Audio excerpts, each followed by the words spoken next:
na ba ng yate o bangka sa Australia na ang iwinawagayway ay bandila ng Pilipinas? Yan ang isa sa masisilayan mo sa Rushcutters Bay sa New South Wales at iisipin mo na agad na Pinoy ang nagmamay-ari nito o nagtatrabaho dito. Sa Australia, karaniwang kinahihiligang libangan ng mga outdoor activities na may kinalaman sa anyong tubig, katulad ng dagat, lawa, ilog at iba pa.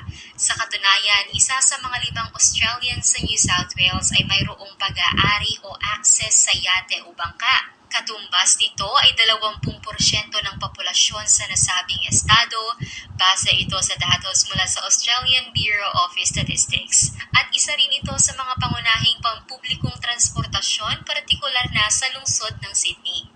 At sa yate nga na may bandila ng Pilipinas, nakilala ko si Cornelio Olis, isa sa mga 3 Filipino na kabilang sa Antipodes Team, isang grupo ng mga manlalayag na kabilang sa mga nakipagpaligsahan sa yacht race o regata na isinagawa noong nakaraang taon. Itong kompetensya to, ito tawag na Sydney to Hobart. Ito yung mga ugali ng mga Australian na lagi sila nagsisiling dito every year. Mula sa Sydney, tatawidin namin yung Hobart ng 600 miles. Puro mga yate yun. Parang nagre-race talaga kami karera kasi mga sport nila yun, mga race, mga regata. Yan ang tinatawag na race regata. Dito, pangalawang taon na namin to sa Sydney to Hobart race. Yung balak ni boss namin, itong taon na to, sasali ulit kami. Napakalaking karangalan sa amin na makasali kami ulit dito kasi napakagandang sport dito sa Australia to. Dating bartender sa Zambales si Cornelio at dahil sa pagtatrabaho niya sa industriyang ito, nakilala niya si Geoffrey Hill, ang nagmamay-ari ng yate na kanilang pinangkakarera. Ang trabaho ko dati, 15 years ako sa bar. Mula nung nakilala ko yung boss ko na bago. Kasi nung nabago yung pamumuhay ko, nakakapunta ako sa iba-ibang bansa. Kung saan yung boss namin na kompetensya, doon kami.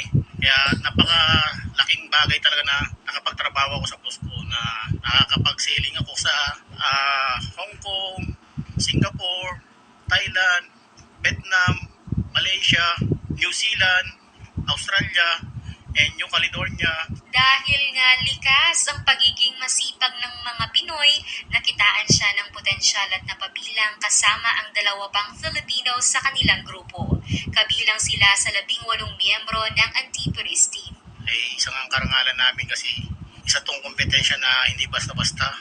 Talagang napakahirap rito dahil standard nila dito sa safety napakataas. Kaya napakaswerte namin nakapasa kami sa standard nila. Kaya isang karangalan ng 3 kami Pilipino rito na nakasali sa Sydney Hobart. Kasama ni Cornelio ang mga kapwa Pinoy na sina Roger Segovia na Tubong Olongapo at si Angel Valladares II na mula naman sa Batangas. Para makapunta rito sa Australia, naglayag sila ng halos 1 buwan o 4,397 nautical miles mula Manila International Container Terminal hanggang Port of Sydney. Kasi may mga rules din talaga kami rito. May bowman, may mid-bow, may masman, may pitman, tsaka main trimmer, tsaka yung sa helms. Bali ang trabaho ko rito, ako yung masman, ako yung nag-aangat ng layag. Para pag angat ng layag, magkaroon ng hangin, doon kami magkakaroon ng speed. Ang engine dito, pag may engine ka, disqualified ka na sa race. Kaya hindi kami naglalagay ng engine. Talagang umaasa ka talaga sa hangin. Bagamat laking pasasalamat ni Cornelio sa oportunidad na ibinigay sa kanya, aminado siyang paminsan-minsan ay nakararanas pa rin siya ng pangungulila sa pamilya. Anya, isa sa mga pinakamalaking kalaban niya sa ekspedisyong ito ng kanyang buhay ay ang homesickness. Lalo na ilang Pasko na hindi na ako nakakauwi. Tuwing Pasko kasi ang Pasko rito ang Sydney Hobart. Pagkatapos ng Pasko 26, yun ang start ng tapos doon naman kami sa Tasmania mag-New Year. Si 26 yung race namin, darating kami doon mga 3 days, mga 29 nandun na kami.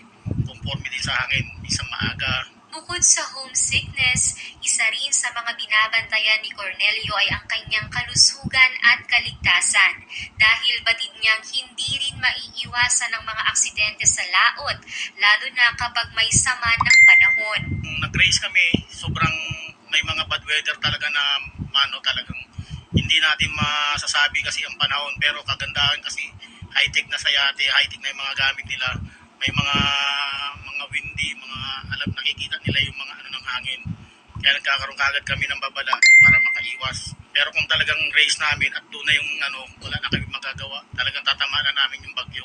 Isa sa mga hindi niya makakalimutang karanasan ay ang kanyang pagkadisgrasya habang nasa gitna ng karagatan. One time, natamaan ako ng boom. Halos kala ko, yun na yung araw ng kamatayan ko. Pauwi pa naman ako, isang araw na lang. Tinamaan ako ng boom, accidentally nag-jive. Nandun ako, kunti. Nakaiwas pa, ano ako sa ano.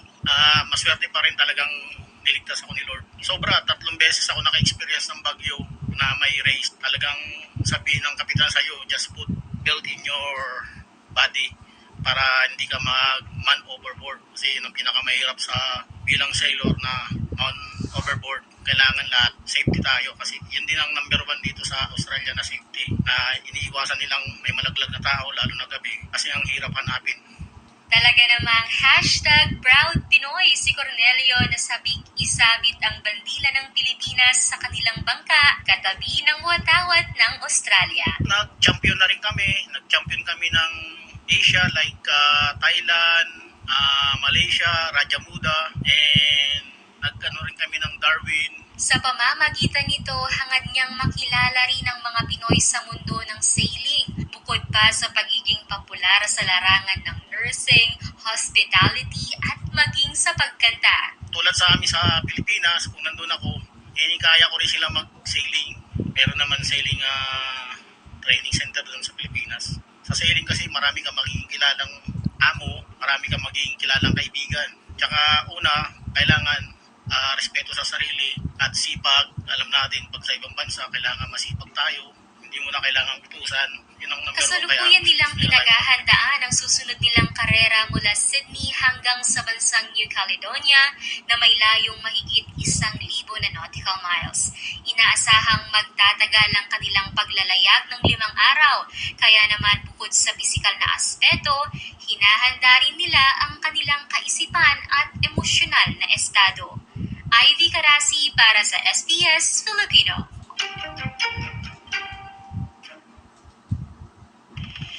Nice